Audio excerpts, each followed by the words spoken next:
참부모님 말씀.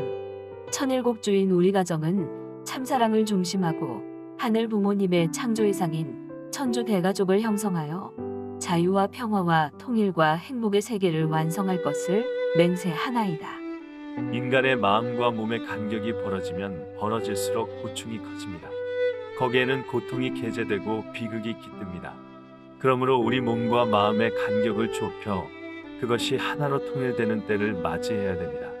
그러지 않으면 인간 세계의 평화나 행복이 있을 수 없습니다. 그렇기 때문에 자기 자신의 싸움, 자기 한 개체의 싸움을 종식시키지 못한 사람은 세계적인 싸움이 종식되어서 그런 세계에 들어가 산다고 하더라도 희망이나 행복 혹은 평화의 여건을 차지할 수 없습니다. 문제는 나 자신에게 있습니다. 나 자신의 근본 문제를 해결해야 됩니다. 그리하여 나 자신이 외적인 세계의 이상적 환경을 맞이하게 될 때 비로소 마음에 스며드는 평화, 마음에 스며드는 행복을 느낄 수 있습니다.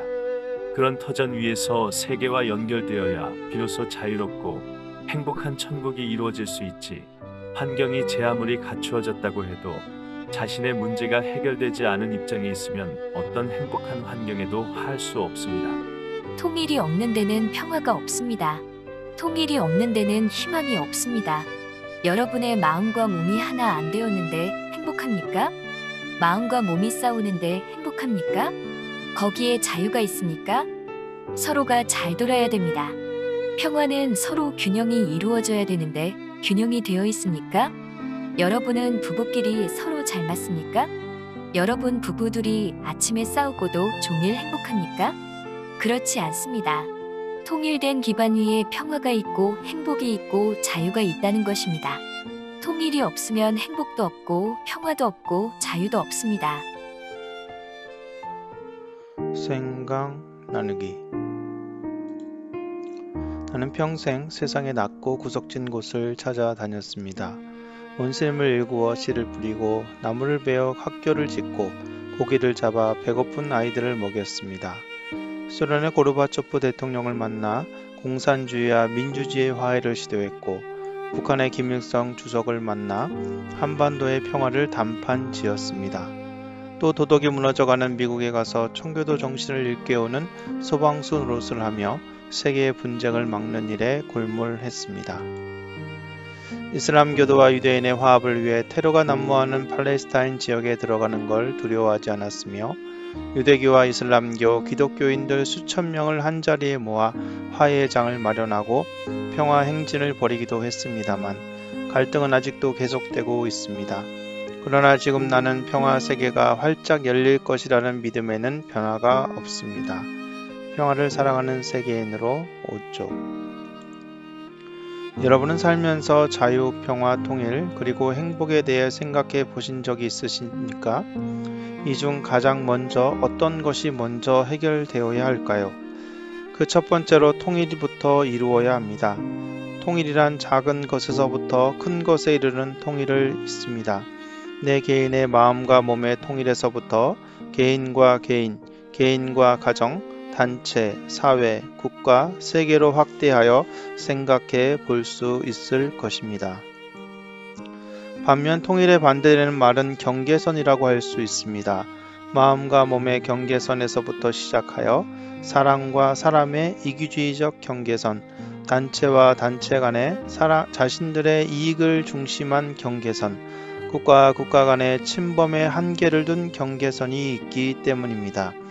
그런데 이 경계선의 기점과 통일의 기점에 대한 시작의 최소 단위는 개인의 마음과 몸에서부터 시작됩니다. 그러면 개인의 마음과 몸이 통일되지 않고 경계선을 놓고 싸우는 이유는 무엇 때문일까요? 그 첫째는 인간이 타락하여 마음과 몸이 모순된 존재가 되었고 경계선이 만들어졌기 때문입니다. 즉 갈등하는 구조에 빠졌다는 것입니다. 둘째는 인간이 타락하여 인간의 존재 목적을 잃어버렸기 때문입니다. 목적을 상실한 사람은 길을 찾아 나서지 못합니다. 그리고 갈등하고 방황합니다.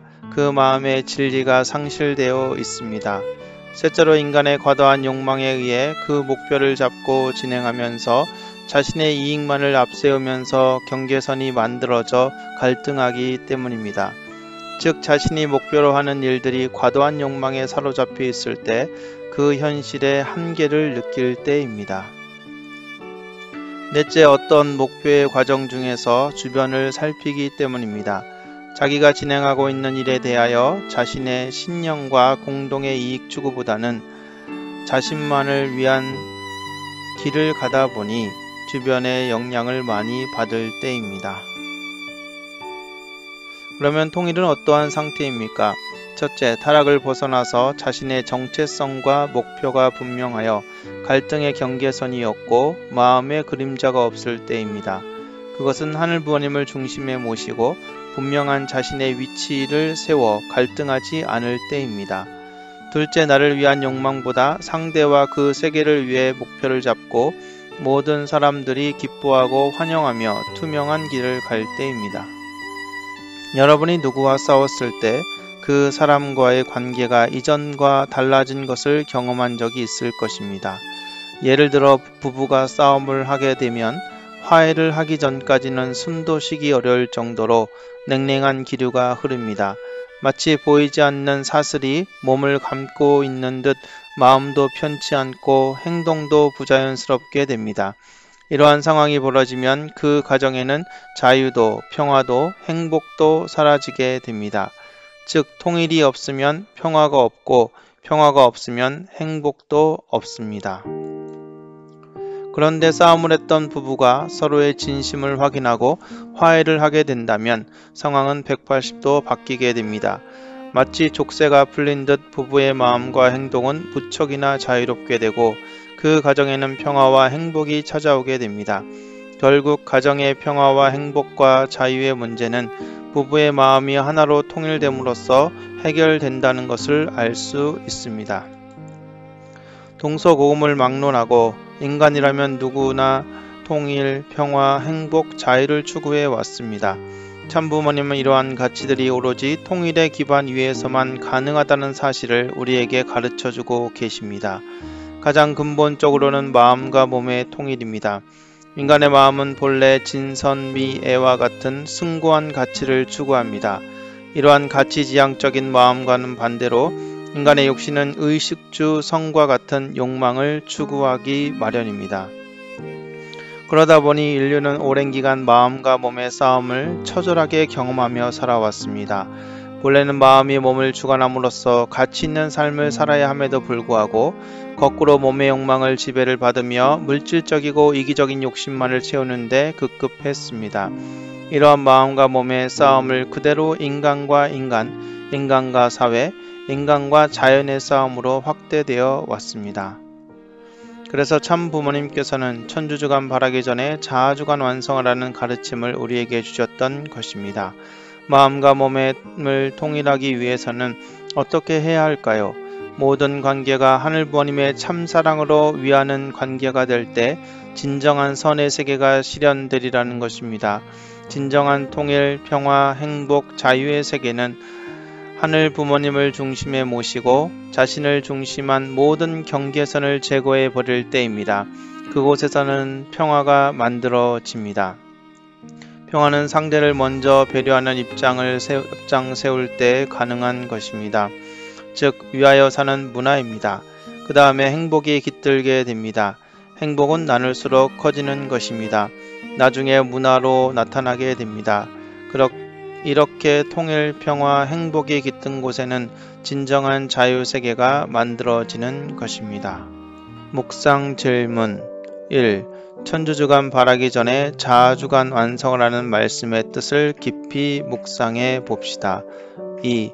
우리가 살고 있는 공간에서 자기를 중심 삼은 경계선이 어떤 것들이 있는지 살펴보고 그것을 해결할 수 있는 방안은 무엇인지 생각해 보시기 바랍니다. 3. 진정한 통일, 평화, 행복, 자유의 길이 이루어지는 사회를 위하여 우리가 할 수 있는 일들은 어떤 것들이 있을까요?